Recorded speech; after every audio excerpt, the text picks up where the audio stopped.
Hello' friends, কি খবৰ? আশা কৰোঁ সবে ভালেই আছে। আজি পুনৰ আহিলোঁ আপোনালোকৰ মাজলৈ এটা নতুন ভিডিঅ'ৰ সৈতে।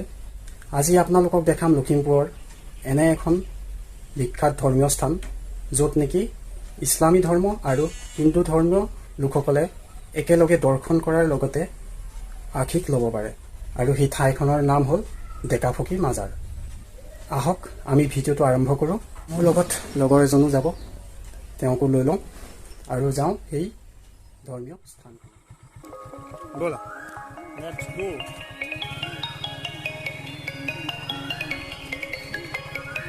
বন্ধুসকল, এইটোৱে হ'ল আমাৰ গাঁৱৰ বাইপাছ, মানে সৰু সুৰা আৰু।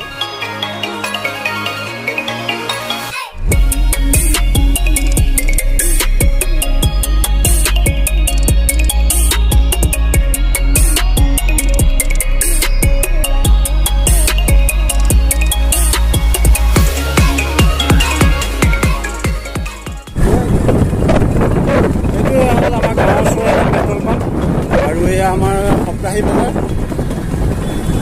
সপ্তাহী বজাৰ নতুন লকডাউনৰ বহুত দিনৰ পাছত খুলিছে, গতিকে সৰু সুৰাকৈ ভিৰ হৈছে, বেছি হোৱা নাই।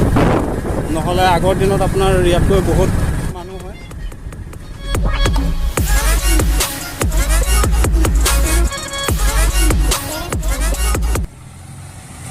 বন্ধুসকল, এইখনেই হ'ল সেই ডেকাফুকি মাজাৰলৈ যোৱা চাইনবোৰ্ডখন, আৰু এই ৰাস্তাটোৱেদি গ'লে আমি পামগৈ এই লখিমপুৰৰ বিখ্যাত ঠাইখন।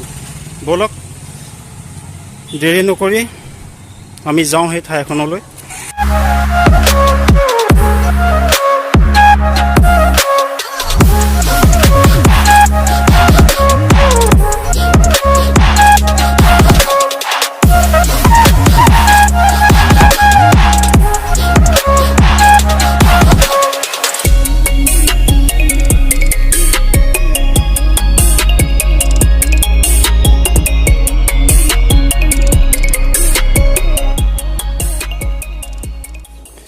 এইখনেই হ'ল প্ৰথম গেট।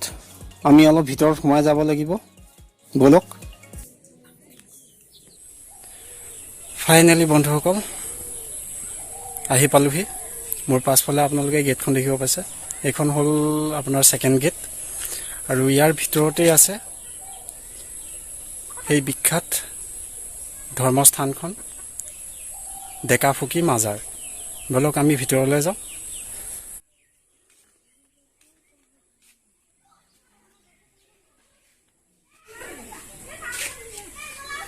পাৰ চৰাই প্ৰথমতেই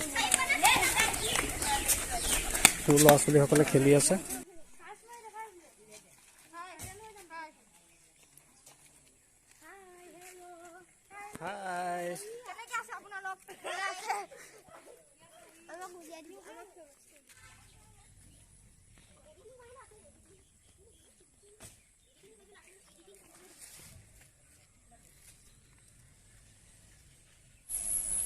বন্ধুসকল, এইভাগে হ'ল লখিমপুৰৰ সেই বিখ্যাত ধৰ্মস্থান ডেকাফুকি মাজাৰ, আৰু আমি যাম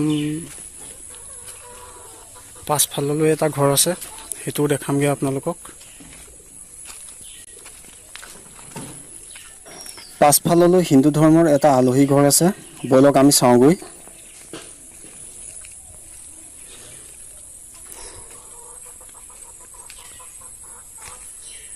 আপোনালোকে অনুভৱ কৰিব পাৰিছে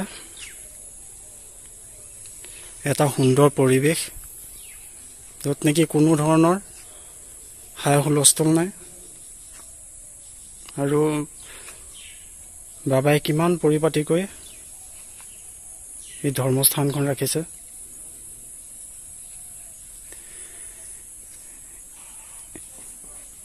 এই ভাগ ঘৰত বাবাই নামাজ পঢ়ে। এই মাজাৰৰ পিছ চাইডেই আছে আমাৰ হিন্দু ধৰ্মীয়সকলৰ বাবে এটা ঘৰ, য'ত নেকি প্ৰসাদৰ পৰা অন্যান্য যি বস্তুৱে আগবঢ়ায়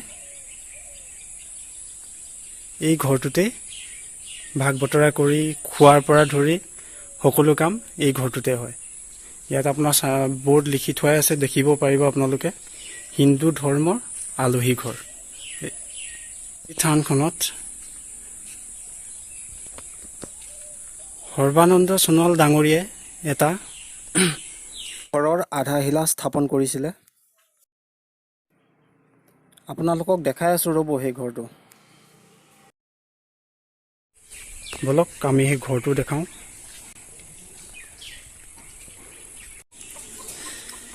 বন্ধুসকল, আপোনালোকে দেখিব পাৰিছে এই ঘৰটোৱেই হ'ল সৰ্বানন্দ ছাৰে 2015 চনত স্থাপিত কৰিছিলে।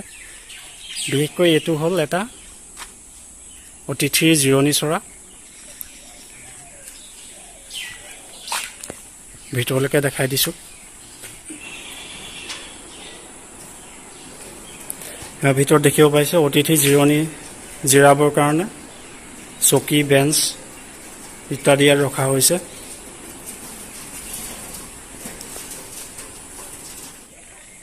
লগতে আপোনালোকে এই বৰ্ডখনো পঢ়ি পেলাই জানিব পাৰিব। ইয়াত লিখা আছে। আৰু ওচৰতেই আছে একদম মৰম লগা শহাপহু।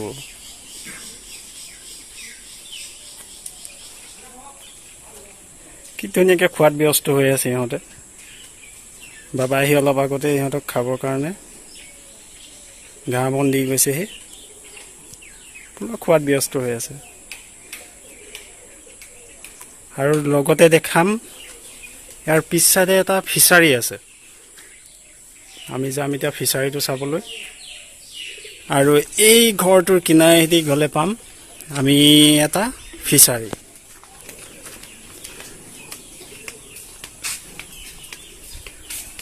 না পানী আনিব যায়।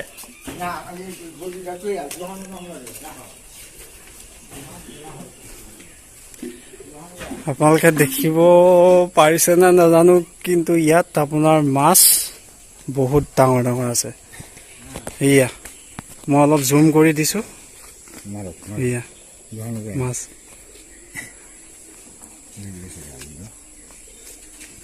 আপুনি ইয়াতে থাকে?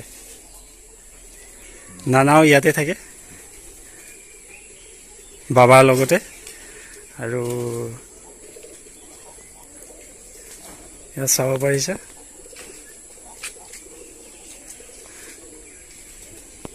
কিমান ডাঙৰ ডাঙৰ মাছ আছে। এইটো চব হ'ল নেকি? হ'ব। এইটো ইয়াত যিমান দেখিছে চব মাছেই হয় ইয়াত।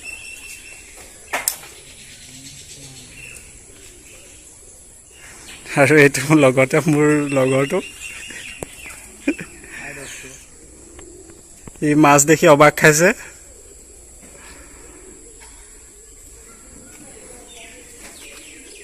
এতিয়া যাম আমি এই মাজাৰৰ বাবাজনক, বিশেষকৈ মাজাৰখনৰ বিষয়ে যিমানকণ পাৰোঁ আৰু জানিব চেষ্টা কৰিম। এতিয়া আমি বন্ধুসকল আমি ধৰ্মস্থানখনৰ বাবাজনৰ পৰা জানিম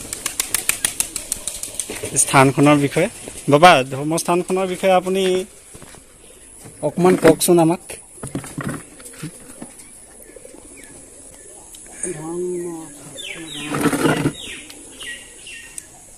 আপোনালোকক এতিয়া ডেকা বাবাৰ হিষ্টৰী লাগে। ডেকা বাবা কেতিয়া আহিছিলে? এঙাৰখোৱা নিবাস মাছ বিলোটিয়া গাঁৱৰ যিখন মাজাৰ আছে, ডেকা ফকীৰৰ মাজাৰ। হয়। ডেকা ফকীৰ এনেকুৱা আছিলে, তেওঁ নিজৰ পেট ফালি নিজেই নাইপেটো ধুইছিল। হয়। মই দীঘলীয়াকৈ নকওঁ, চমুকে ক'লে হ'ব। তেখেতৰ নিজৰ পেট ফালি নিজে নাইপেটো ধোৱা মানুহে দেখাত তেখেত আহি, তেতিয়া সেই সময়ত এইখন বিৰাট জংঘল আছিলে অৰুণাচলৰ নিচিনা। ইয়াত আহি তেখেতে মৃত্যুবৰণ কৰিছিলে। হয়। এই জেগাত হাবিৰ মাজত। ইয়াত মানুহে খবৰ পালে যে ইয়াত গৰখীয়া মহো গোৱাল বহুত আছিলে। এখন দলনি পথাৰ আছিলে হাবিৰ মাজত। হয়। এইখন পথাৰ নাছিলে, দলনি আছিলে। হয়। তেতিয়া ইয়াত মহ গোৱাল গৰু গোৱালে দেখি পেলাই খবৰ দিলে গাঁৱত যে ডেকা বাবা এনেকৈ তেনেকৈ মৃত্যু হ'ল। হয়। তেতিয়া গাঁৱৰ মানুহ, তেতিয়া গাঁৱত মানুহ 9 ঘৰ 10 ঘৰ মানুহ, সেই 4খন গাঁৱৰ মানুহ গোট খাই তেখেতক ইয়াতে খবৰ দিলে। হয়। খবৰ দিয়াত আমাৰ ইয়াৰে মানুহ, বিলোটিয়াৰ মানুহ তেজপুৰ ফালে মুগাৰ সঁচ আনিবলৈ গৈছিলে। হয়। মুগাৰ সঁচ আনিবলৈ যাওঁতে মুগাৰ সঁচ লৈ অহা অৱস্থাত ৰাস্তাত এই ডেকা ফকীৰক ৰাস্তাত লগ পাই তেখেতৰ লগত কথা বতৰা পাতি তেখেত ডেকা ফকীৰ সিফালে গ'ল আৰু আমাৰ যিকেইজন মানুহ গৈছিলে সেইকেইজন মানুহ ঘূৰি আহিলে। ঘূৰি আহি ইয়াত খবৰ পাইছে ডেকা ফকীৰ মৰিলে। ডেকা ফকীৰৰ খবৰ দিলোঁ আমি। তেতিয়া ইয়াত তেওঁবিলাক কৈছে আমি ডেকা ফকীৰৰ লগত কথা পাতি আহিছোঁ আৰু ইয়াত মানুহে কৈছে বোলে নহয় সেইজন ডেকা ফকীৰ বেলেগ মানুহ হ'ব, মানে বিশ্বাস হোৱা নাই। তেতিয়া তেনেকৈ তৰ্ক বিতৰ্ক হোৱাত সেইদিনৰ ৰজাৰ দিন আছিলে।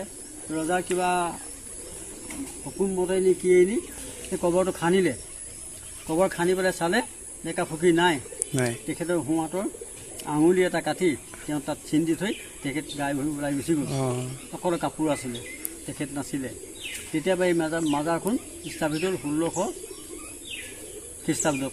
1600 খ্ৰীষ্টাব্দত তেতিয়াবা মাজাৰখন আৰম্ভ হৈ আছে, এতিয়ালৈকে চলিয়ে আছে।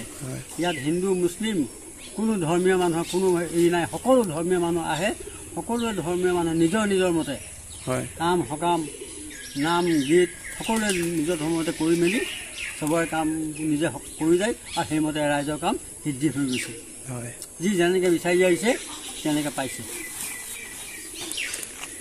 বৰ্তমান বন্ধুসকল বাবাই থানখনৰ বিষয়ে অলপ আমাক ক'লে, বুজালে অলপ। আৰু এইখনে হ'ল সেই ধৰ্মীয় স্থানখন ডেকা ফকীৰ মাজাৰ।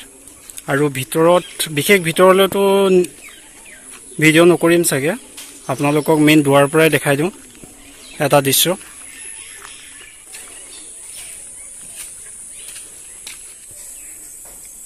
ইয়াত দেখিব পাৰিছে ডেকা বাবাৰ চাইনবোৰ্ডখন আপোনালোকে য'ত দেখা পাইছে এইটো হ'ল এটা কবৰ। এই কবৰটোৱে হ'ল সেই ডেকা বাবাজনৰ, যিজনৰ বিষয়ে আমাক এই স্থানখনৰ বাবাজনে অলপ আগত বুজাইছিলে। আৰু ওচৰতে আছে আলি বাবাৰ এটা কবৰ। আলি বাবা হ'ল ডেকা বাবাৰ পূজাৰী আছিল। আৰু বিশেষটো নকয়, এই স্থানখনৰ বাবাই অলৰেডি বুজাই ক'লেই। বন্ধুসকল এয়া আছিল লখিমপুৰৰ বিখ্যাত ধৰ্মস্থান ডেকা ফকীৰ মাজাৰ।